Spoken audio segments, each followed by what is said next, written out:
आप एक चीज सदा ध्यान रखना, कुछ चीजें स्वतः ही हमें आकर्षित करती है। समुद्र किनारे आप खड़े हो जाओ, कभी कोई समुद्र किनारे गए हुए हो क्या?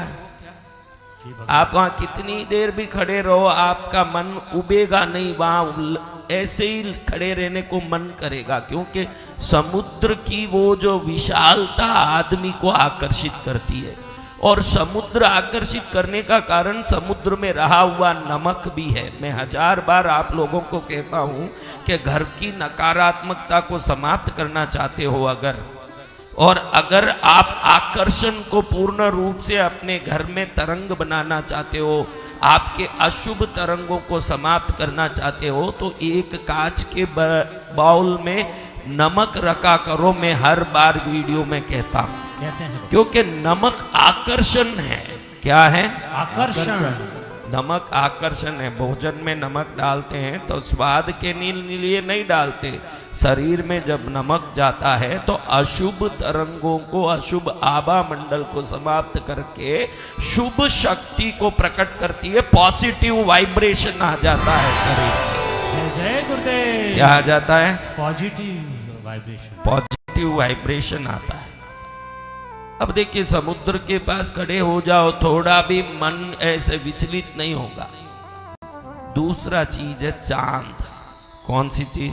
चांद। अगर आप चांद को देखोगे थक नहीं पाओगे। कवियों ने अगर किसी वस्तु के बारे में अधिक लिखा है, प्रेमी जोड़ियों के लिए अगर कोई वस्तु अधिक पसंद आता है तो वो है चांद।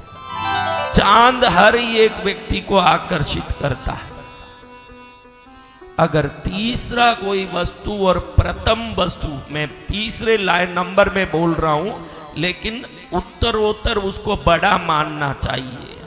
तीसरा वस्तु है हाथी। कभी आपके गांव में हाथी आया है? आया कभी हाथी? जब हाथी घंटी, अपने कंठ का घंटी हिलाते गली में जाता है, क्या बच्चा, क्या बूढ़ा, क्या औरत, क्या आदमी, क्या छोटा, क्या बड़ा, सब हाथी को देखने के लिए भाग के खड़े हो जाते हैं। कोई कह सकता है कि मैं गोपाल जी का भक्त हूँ, कोई कह सकता, मेरे को अभी एक भाई ने कहा मैं हनुमान जी का बड़ा भक्त हूँ, मैं खुश हुआ। चलो देखो, भक्तों से ये अगर भारत भर जाए तो पाप से अपने आप निवृत्त हो जाएगा। पाप से निवृत्त होने के लिए, पाप से मुक्त होने की जरूरत नहीं है। भक्ति प्रकट हो गई तो पाप स्वयं समाप्त हो जाएगा। जय जय। पापी कौन है महाराज? कंस कौन है? रावण कौन है? हिरण्यकश्यप कौन है? अधर्मी ही पापी है। ध्यान रखना, पापी अलग नहीं होता। जहां अधर्म होगा वहां पाप होगा, जहां धर्म होगा वहां पुण्य होगा। इतना ही बहुत सरल बात है भाई। सत्य वचन गुरुदेव। जहां धर्म होगा वहां पुण्य होगा। जी क्या होगा? पुण्य होगा। बेटा दरवाजा खोल दिया, थोड़ा एको कम कर दो बेटा। अभी कोई एको विको रखा है? हाँ, घड़ी एक बार तुम्हारा देखो, मैं इधर आता हूं ने, प्रभु का दर्शन करता हूं, कलश का, भगवान का, फिर तुम्हारा एक बार दर्शन करना ही पड़ता है, फिर ही मेरी कथा आगे बढ़ती है। रोज 4 दिन से तुम्हारा दर्शन एक बार करता हूं, फिर ही मेरा काम होता है। क्या करूं बोलिए?